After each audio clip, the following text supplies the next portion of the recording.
Et donc, pour notre conclusion, pour la conclusion de notre session, j'appelle notre présidente, Dominique Quignot.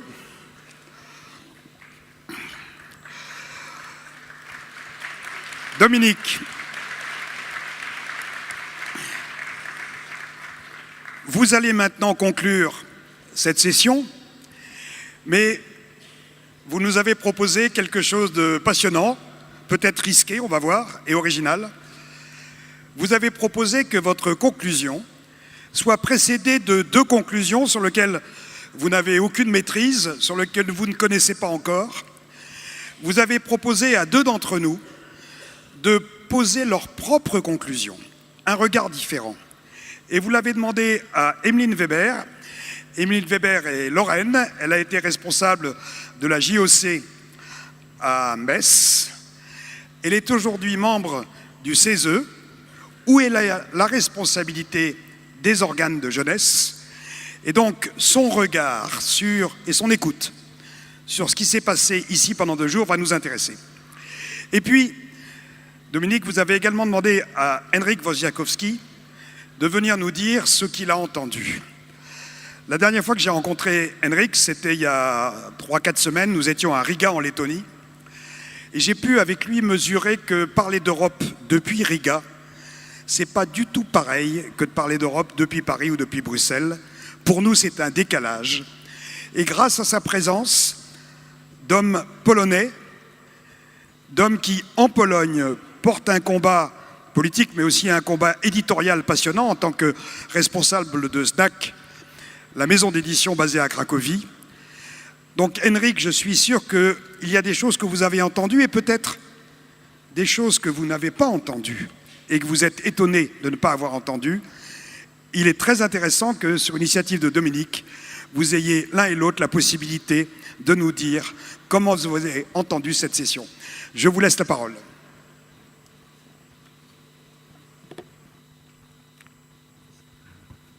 Mesdames, Messieurs, chers amis, surtout, bon, la vraie conclusion vient d'être présentée ici par Monsieur Michel Barnier, donc tout ce qu'on pouvait dire maintenant, ce sont seulement les petites footnotes à ces 2 jours.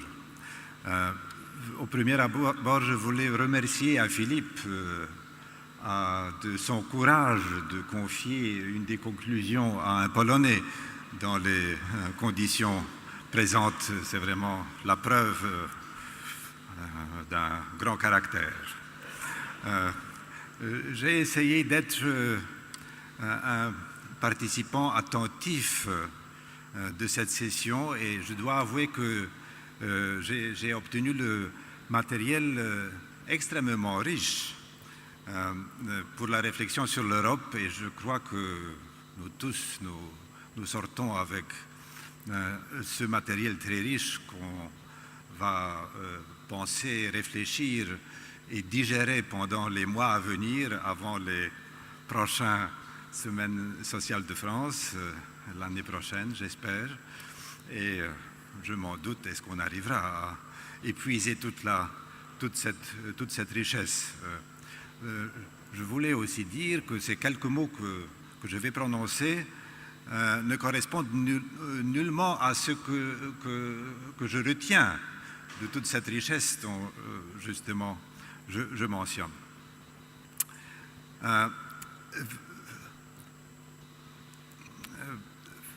Ce matériel, justement, tout ce que vient d'être dit, porte sur l'Europe telle qu'elle est, telle que nous aimerions qu'elle soit, qu'elle devienne, qu'elle se fasse.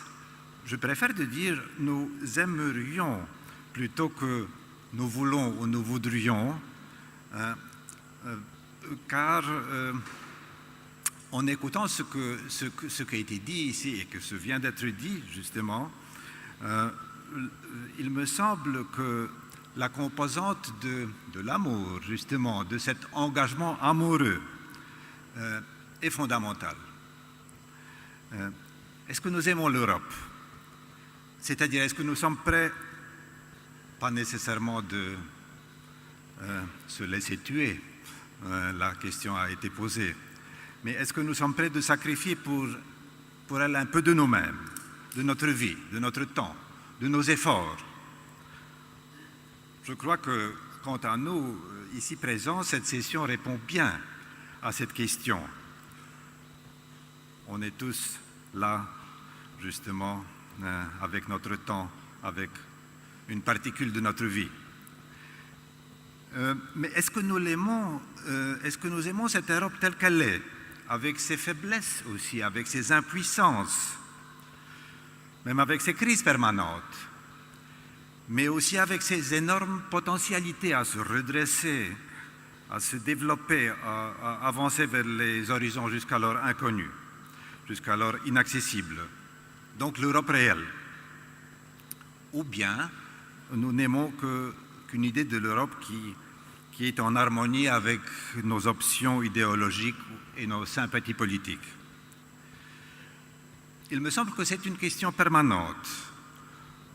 Dans nos débats, il y avait un équilibre très rassurant entre la vue d'ensemble, la perspective sur les valeurs, la vision d'un projet européen comme le projet d'une cathédrale au cours de la construction dont parlait Enrico Letta et aussi Jean-Marc Ferry. Et de l'autre côté, de l'Europe au quotidien, dans ses applications très concrètes, dans ses projets ponctuels présentés par les jeunes. Et cet équilibre, me semble-t-il, prouve que nous sommes des partisans de l'Europe telle qu'elle est, malgré ses lacunes. Pourtant, cette option en faveur de l'Europe réelle n'est pas tout à fait évidente.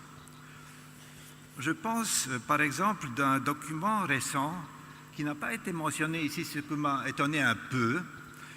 Je m'en doute, est-ce que quelqu'un de vous l'a connu?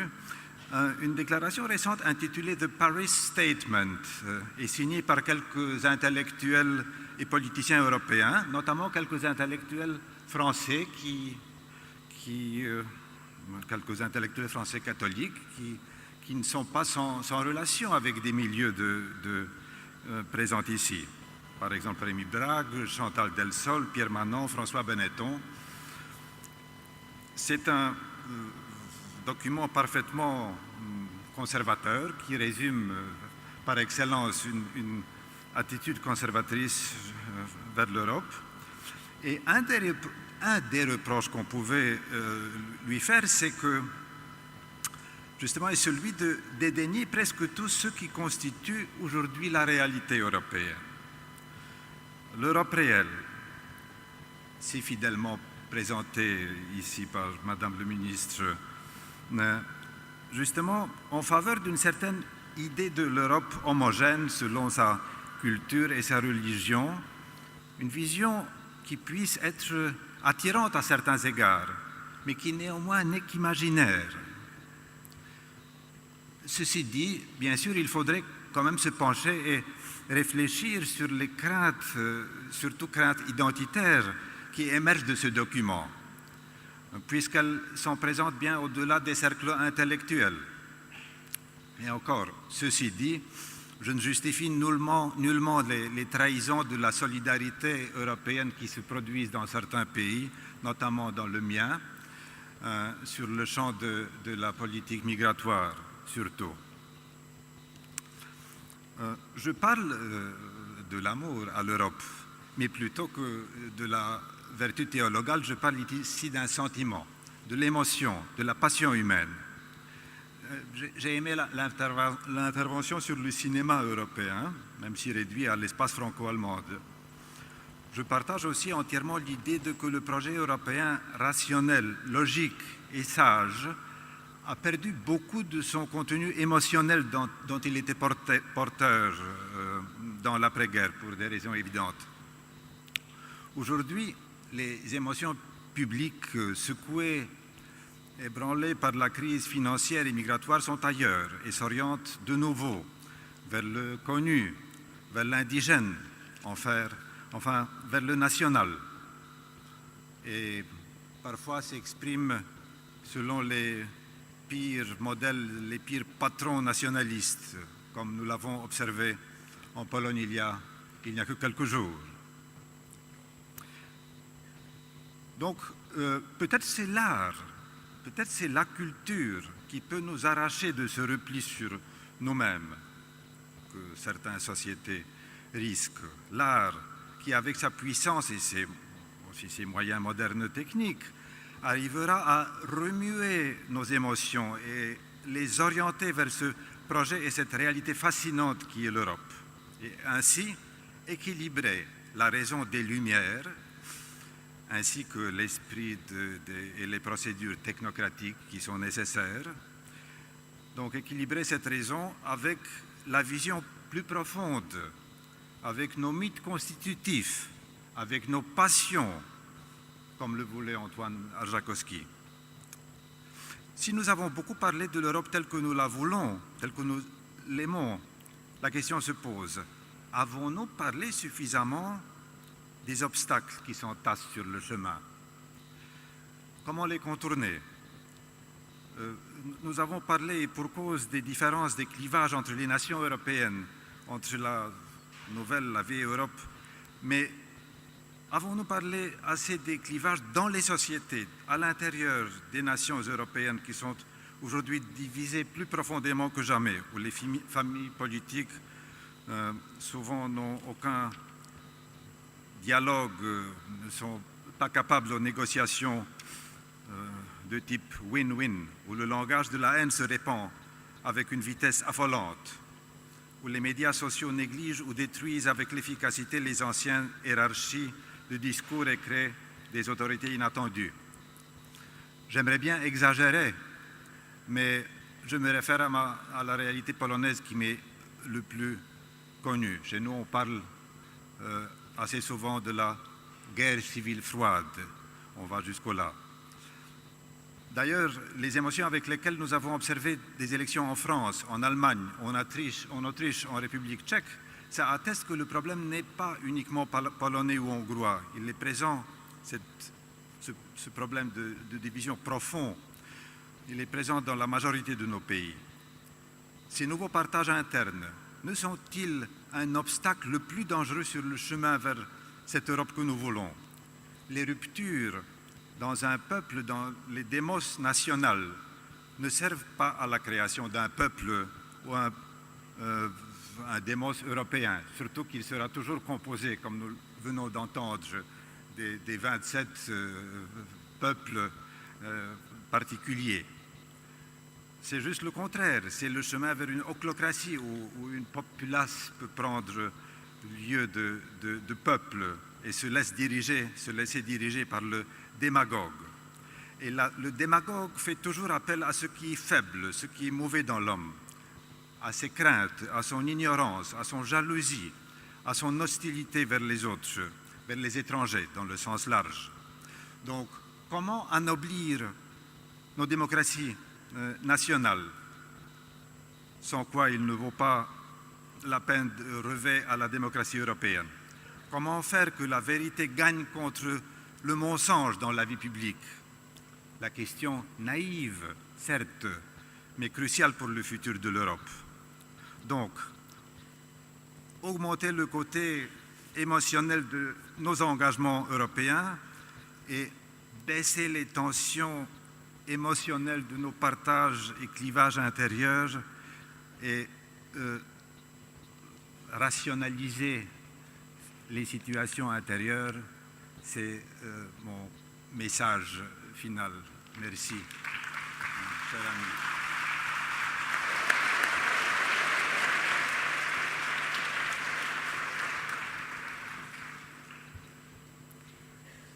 Bonjour à tous. Alors, le pari était double pour les Semaines sociales de France, puisqu'il a non seulement demandé à un Polonais, mais aussi à une jeune de s'occuper de la conclusion, c'est-à-dire un petit peu oser. Donc merci pour cette opportunité qui est la mienne d'avoir un rôle dans la conclusion de cette session. Et ce n'est pas sans pression que je me suis prêtée à l'exercice tout le week-end. C'est d'ailleurs sur ma tablette que j'ai écrit au fur et à mesure ce que j'ai pu ressentir. Donc je vais commencer mon propos par les paroles de 3 jeunes que j'aimerais que vous gardiez en tête pendant cette conclusion. Whitney, 21 ans, nous dit Je suis à la mission locale. On m'appelle de temps en temps. Des fois, j'ai 3 contrats dans le même mois, juste pour quelques heures. Bakary, 20 ans, nous dit « Je suis un Dubliné. J'attends pour faire ma demande d'asile. Ce que j'ai aimé à la JOC, c'est qu'on m'appelle Bakary. C'est dire. » Jérôme, 18 ans, nous dit « Je n'ai rien aujourd'hui. Je vais me retrouver à la rue parce que je n'ai pas eu de contrat jeune majeur. Tout est sombre.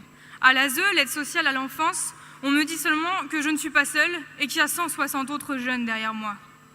J'aimerais arrêter de survivre et enfin vivre. » On est d'accord, ce ne sont pas des paroles de joie ni des paroles européennes, mais je vous ai partagé ces quelques lignes pour que l'on se rappelle à qui on sert et qui l'Union européenne doit servir. Durant ce week-end, on a bien sûr parlé des inégalités, Madame la Ministre l'a rappelé ce matin, mais on peut légitimement se demander comment en 2015, il pouvait encore y avoir 119 millions d'Européens en risque de pauvreté ou d'exclusion. Cette question n'a selon moi pas été assez portée pendant ces semaines sociales. On a très justement questionné la machine européenne, les divergences entre les États, donc ces divergences bloquant le processus parfois, l'Europe hors sol, une union désunie pour l'accueil des migrants, mais peut-être avons-nous oublié quelques aspects, quelques personnes. Oui, l'Europe doit être inclusive et ne laisser personne de côté. Un exemple. À l'occasion de la table ronde avec les jeunes hier après-midi, on est revenu sur le succès sans limite d'Erasmus. C'est vrai, Erasmus tente à se démocratiser, mais il est faux de dire qu'il est accessible à tous. La mobilité demande une préparation. La JOC, Jeunesse ouvrière chrétienne, que je représente, œuvre dans les quartiers populaires et ouvriers, et pour certains jeunes, quitter le quartier et aller en formation une journée à 30 km, sans même barrière de langue, sans technocratie, sans montagne de papiers administratifs, c'est déjà culturellement un pas difficile à passer, si ce n'est impossible. Et finalement, ça se traduit... ça se traduit dans les chiffres. Ce sont 1% des étudiants européens qui bénéficient d'Erasmus. La situation financière des jeunes et le soutien que peut leur apporter leur famille restent déterminants. En France, 40% des bénéficiaires proviennent d'écoles d'ingénieurs et de grandes écoles, alors que ces derniers ne représentent en tout que 8% des effectifs de l'enseignement supérieur.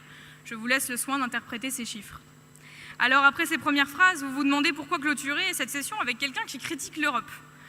C'est pourquoi je tiens à vous le dire, je suis particulièrement certaine que l'Europe est l'échelon adapté pour relever tous les défis que nous avons mentionnés durant ce week-end. Et pour ça, je vois 3 leviers. D'abord, l'information des citoyens. On est revenu dessus, beaucoup d'intervenants, quasi tous l'ont dit, si l'Union veut être plus aimée, plus investie, elle doit être comprise par les citoyens et ce sans distinction. Ce sont toutes les écoles qui doivent informer et faire vivre l'Europe. Les organisations de jeunes hier nous ont montré le rôle que jouent les associations en la matière, et notamment les associations d'éducation populaire. Nous n'en avons pas parlé, mais il existe aussi des services volontaires européens. Il est urgent de rendre accessible l'Europe. Le deuxième volet, c'est la réponse aux besoins et aux attentes des citoyens vis-à-vis de l'Europe. C'est Pierre Arlot des Scouts et Guides de France qui disait hier à propos des propositions des jeunes, ce sont des aspirations raisonnables. Ça s'est aussi ressenti, je l'espère, dans les témoignages des 3 copains que je vous lisais au début de mon intervention. Et finalement, ce sont les besoins de tous. Avoir une vie sociale, un logement décent, avoir son mot à dire, pouvoir ne pas être privé d'emploi digne. En bref, laisser à chacun le droit à l'avenir. Ça n'a pas l'air si exigeant. Et bien sûr, l'Union européenne fait déjà des choses. J'ai peut-être loupé ce moment, mais il me semble que nous n'avons pas parlé de la garantie jeune, qui vient directement de la garantie européenne pour la jeunesse. Pour le coup, c'est véritablement un exemple de réponse aux besoins des jeunes, tant en termes d'insertion sociale que professionnelle. Cela dit, restons prudents sur ce bilan. Encore tellement de jeunes sont exclus de l'emploi, voire du droit commun. Encore tellement de jeunes se sentent abandonnés par l'Union européenne, par la France, par l'Église parfois. Ils font partie de ces laissés-pour-compte dont vient de parler Michel Barnier.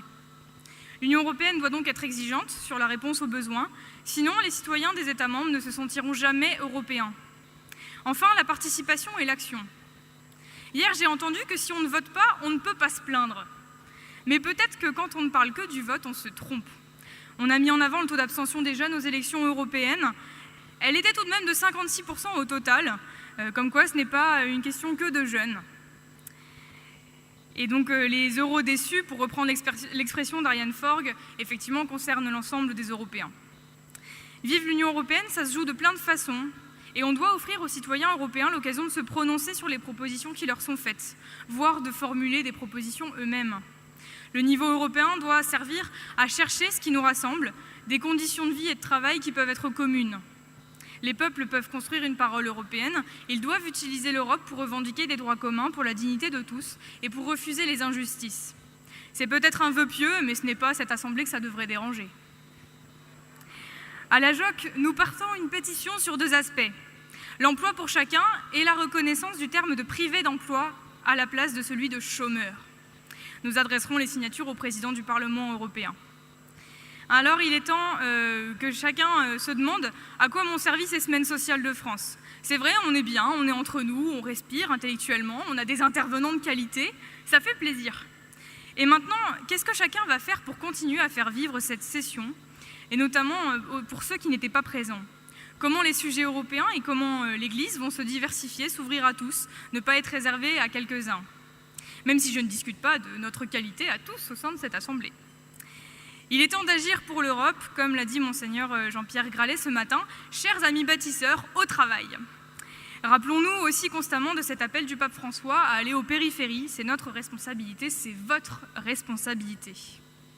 Pour finir, je voulais revenir sur l'Europe dont je rêve, puisque c'est le sujet. Quelle Europe voulons-nous? Pour moi, le projet européen aura retrouvé tout son sens quand on arrêtera de parler systématiquement et quasi uniquement des pays fondateurs, que l'on osera voir la culture, l'identité européenne comme celle de tous les États, de chacun des États. C'est ce à quoi nous appelait frère Aloïs hier midi.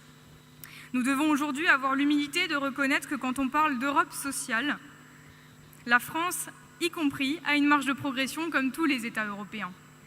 Ce qui compte, ça doit être les peuples et leurs besoins, indépendamment de leur nationalité, car comme nous ont dit les enfants hier, l'Europe, c'est une grande équipe.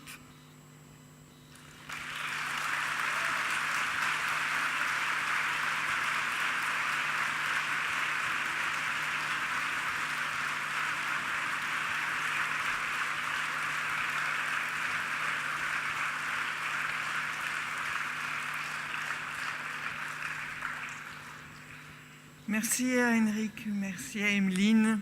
J'étais sûre que cela nous réveillerait de confier la conclusion des conclusions à d'autres que nous-mêmes, les organisateurs, et que ça nous rappellerait notre promesse d'essayer d'entendre les réticences, les inquiétudes par rapport à l'Europe si notre sentiment si pro-européen prenait le dessus. Donc à mon tour de tirer quelques conclusions de ces 2 journées, je voudrais tout d'abord vous remercier tous de votre participation et de votre réactivité qui a été notable, on l'a vu à la table des questions. C'était le pari de cette rencontre. Briser le silence, Monsieur Michel Barnier. Nous ne voulions pas que mettre l'Europe sous le boisseau. Et je pense que nous en avons parlé et nous avons essayé d'intégrer les refus et les inquiétudes. Nous avons essayé d'imaginer l'avenir, de proposer des pistes d'action. Mais Emeline, sois rassurée, nous n'en resterons pas là. Je ne vais pas reprendre point par point le déroulement de la session, mais vous proposerai plutôt quelques vœux et propositions pour l'Europe que nous voudrions. Vous y retrouverez des idées soulevées par nos différents intervenants, par les contributions postées sur notre site participatif, à l'occasion des rencontres vécues par les antennes dans les régions ou sur notre mur de post-it. Voilà pour une Europe plus proche, plus démocratique, plus fraternelle, plus responsable. Nous répondons ainsi, je l'avais dit au début de notre rencontre, à la double invitation reçue ces dernières semaines, celle du gouvernement français, que nous a rappelé Madame Loiseau ce matin, de participer à la réflexion sur des chances nouvelles pour l'Europe, et puis celle du pape François, comme nous l'a appelé Monseigneur Gralet, qui a invité les chrétiens à se manifester pour cette Europe et de proposer des choses nouvelles pour cette Europe. Nous nous reconnaissons dans les intuitions du pape François quand il appelle l'Union européenne à engager à nouveau un processus politique qui offre des chances nouvelles pour les peuples qui la composent, qui reconnaissent et réparent les injustices provoquées par une vision exclusivement productiviste, libérale et matérialiste de l'Union, une Europe qui ouvre des perspectives de sens aux jeunes générations. Nous sommes fiers d'être à ces deux rendez-vous et de le prolonger en continuant à nous former, à nous informer, à réfléchir tout au long de l'année à venir, grâce à vous, grâce à l'énergie des antennes régionales et aux échanges avec nos partenaires européens.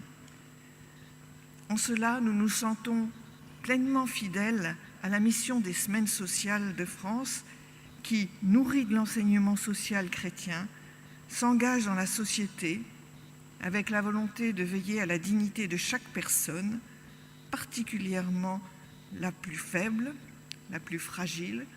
Rappelons-nous que ce dimanche est journée mondiale des pauvres, nous a demandé le pape François, et de participer au bien de tous.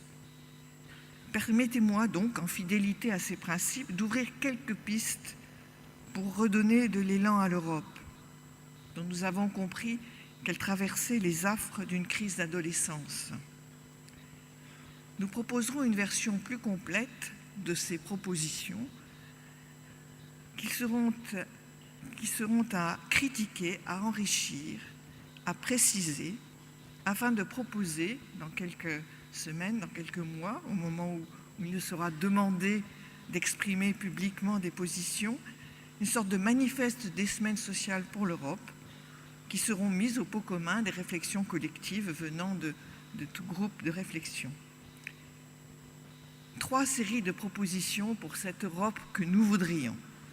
Des propositions que je qualifierais de symboliques, plus ou moins importantes, vous verrez. Il peut y avoir des choses très anecdotiques et des choses beaucoup plus graves. Pour faire l'Union européenne, en effet, il faut que nous, noter l'importance du nous, c'était la question, quelle Europe voulons-nous, que nous nous connaissions mieux, que nous nous reconnaissions.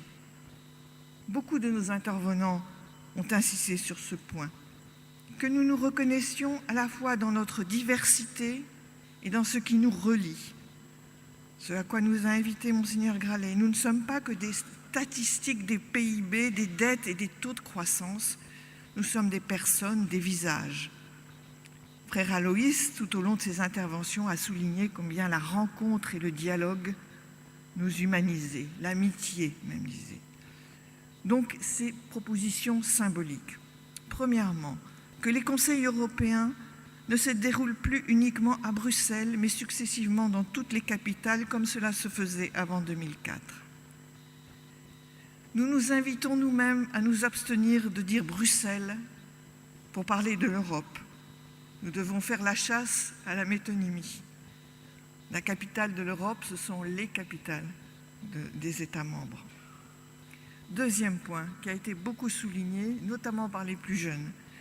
Nous appelons à un enseignement de l'actualité de tous les pays européens et de l'actualité proprement européenne qui apporte aux jeunes une meilleure connaissance de la réalité européenne, sans craindre d'aborder un sujet politiquement clivant.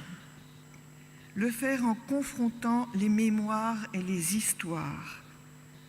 Entrer dans la mémoire des autres, nous a dit Jean-Marc Ferry.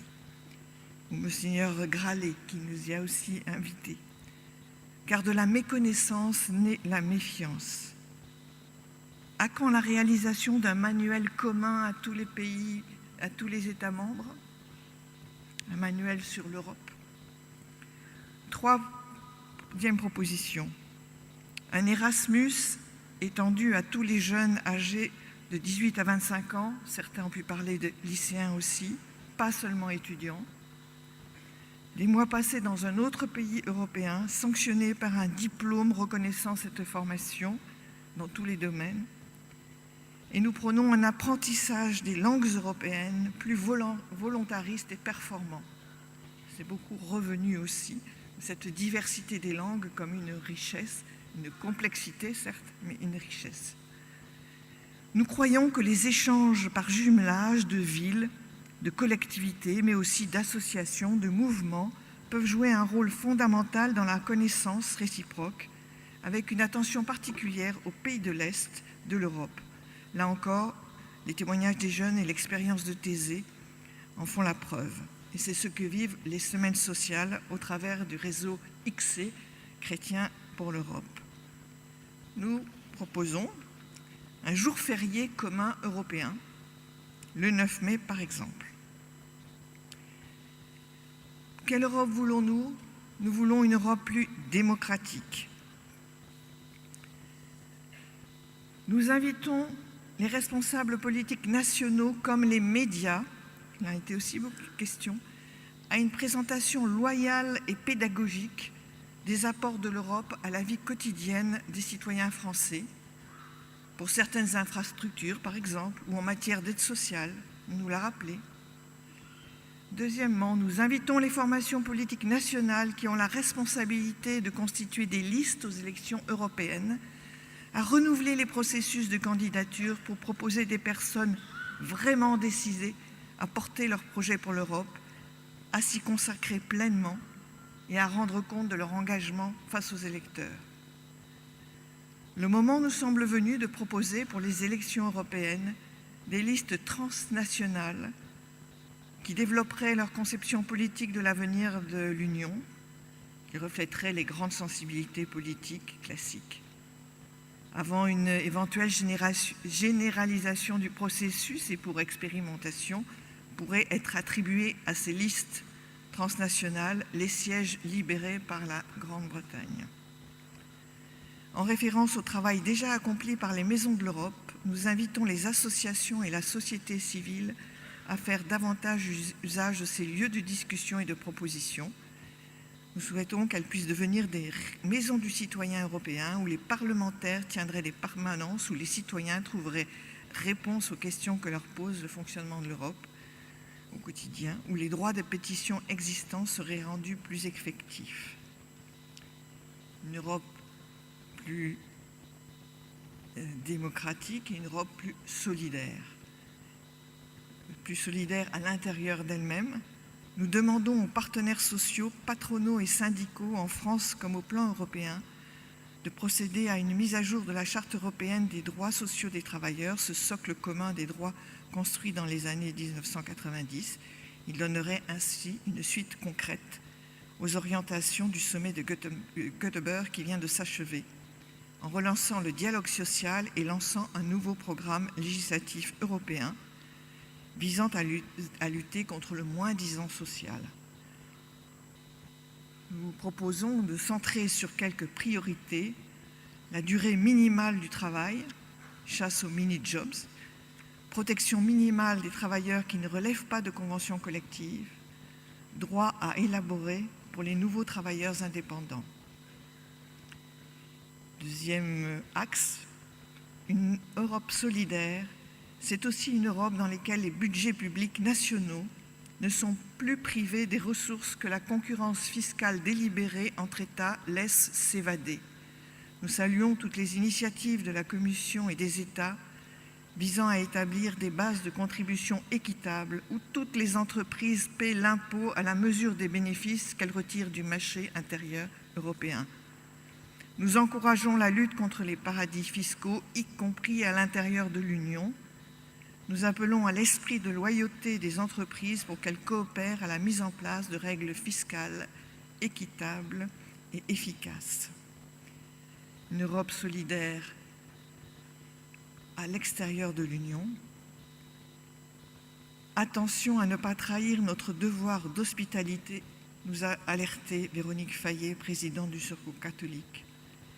L'Europe ne doit pas voir les évolutions migratoires actuelles comme circonstancielles, mais comme une donnée de fond, en ne s'en tenant pas à la question des réfugiés, mais en faisant face à celle des migrants. Elle doit envisager une immigration raisonnée comme une réalité positive. Elle doit organiser une coopération solide pour la surveillance des frontières. Elle doit assurer l'accueil des personnes ayant droit à une protection internationale, en assurant la convergence des procédures d'octroi de l'asile, d'intégration et de retour dans les pays de départ.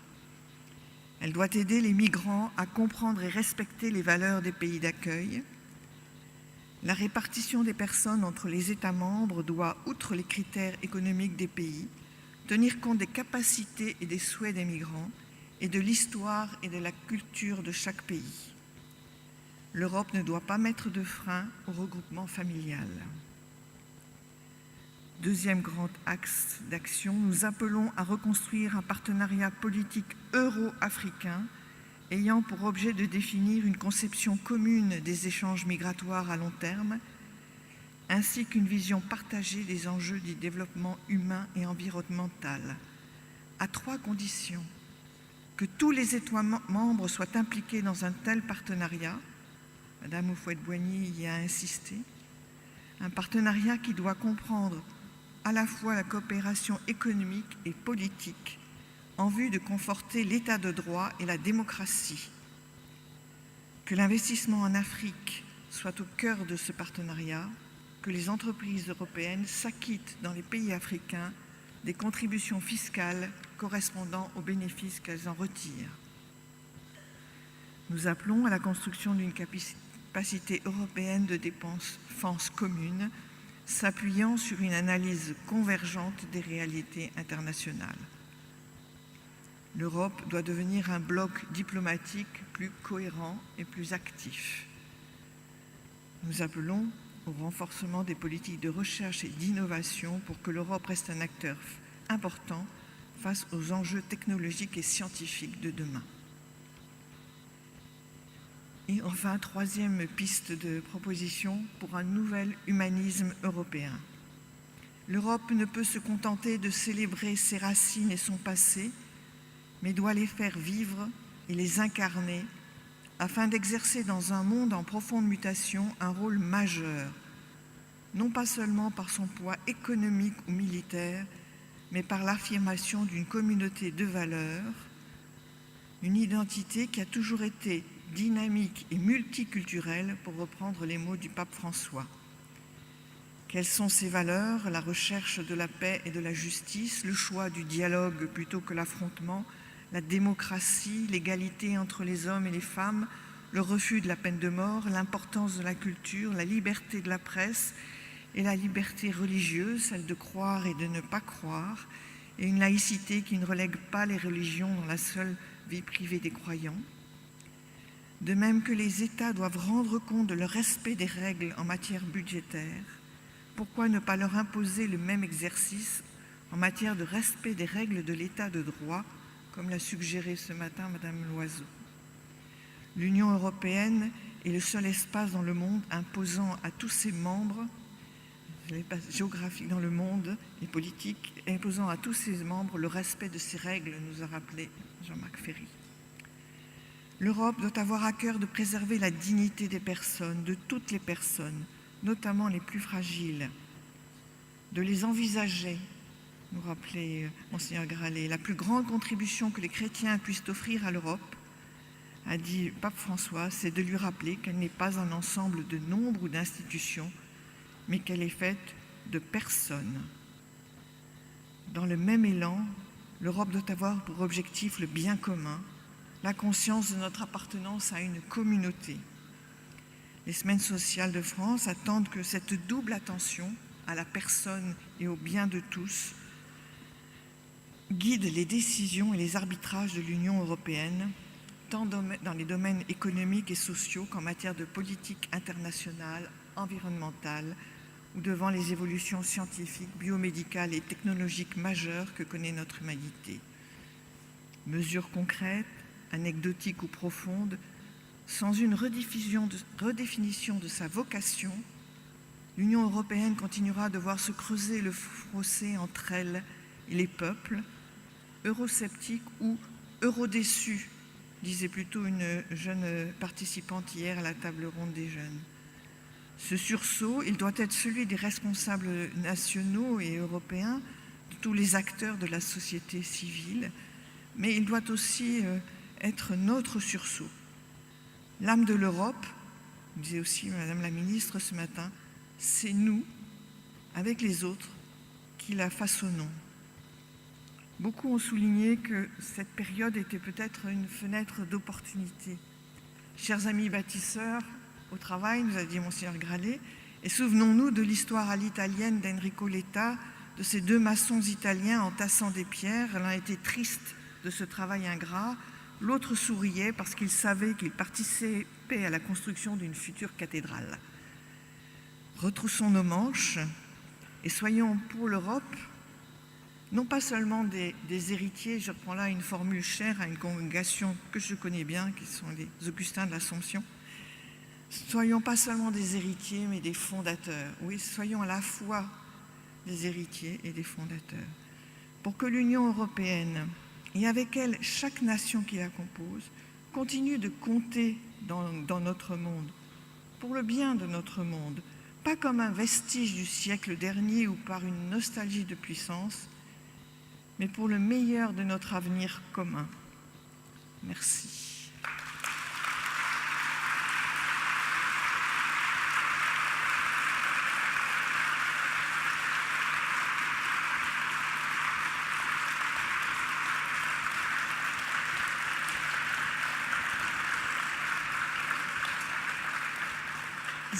Juste quelques mots, parce que je sais que le temps nous est compté. C'est juste vous donner quelques nouvelles pour l'année prochaine, comme il est toujours question de le faire. 2018 aura pour les Semaines sociales de France une saveur spéciale. Dans le prolongement de la réflexion que nous menons sur l'avenir des Semaines sociales de France, nous voulons organiser un événement d'une forme un peu différente, autour du thème du christianisme social, ce qu'on appelle le christianisme social. En quelque sorte, ce pourrait être « Quelle semaine sociale voulons-nous » Voilà. Qui en sont les acteurs aujourd'hui, anciens et nouveaux? Quel est leur rôle en politique, dans la vie intellectuelle, dans les associations, auprès des plus pauvres, dans le débat politique, dans le débat social, économique? Voit-on émerger de nouvelles formes d'engagement?